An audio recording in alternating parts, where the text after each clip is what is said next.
Good morning. So dito samahan nyo ako mag-workout tayo ng ating legs. So ito yung pinakamahirap na workout. So guys, dito sa ating unang legs workout, kung mapapansin nyo ay naka-barbell squat tayo na nakadikit yung ating dalawang paa. After dito guys ay biyagya nating binuka yung ating mga paa. Yung target muscle natin dito mga idol is yung ating hamstring.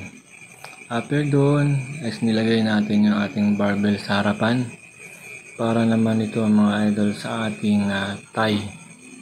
So yun, most probably naman parehas ang legs ang tama ito mga idol. And then after dyan ay nagkano tayo mga idol, dumbbell goblet squat. So yun, so mapapansin nyo mga idol, so medyo kakaroon na tayo ng improvement sa ating legs compare nung una. At dito ay atin na dinagdagan yung bigat para magkaroon ng mas may impact sa ating ginagawang workout. So mapapansin nyo naman yan mga idol pagka alam nyo na medyo kaya na ng katawan nyo yung ginagawa nyong workout, yung bigat. Iskusa na po yung kung yung mag-a-adjust. So dyan medyo mabigat na po yung ating binubuhat mga idol.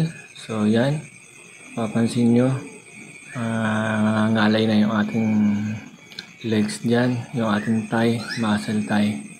And then after dito sa ating dumbbell goblet ay yung calves naman natin mga idol, ang ating workout. So yan, mapapansin nyo yung DIY barbell yung ginamit natin at tinataas lang natin yung ating paa para sa muscle natin dyan sa ating calf, dun sa may gawing binti.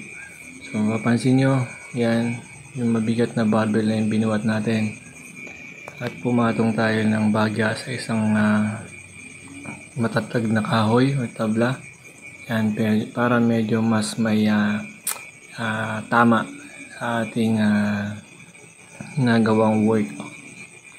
So mapapansin nyo mga idol, so mula sa magaan papunta sa mabigat para mas mararamdaman natin at matatamaan natin talaga yung ating target muscle.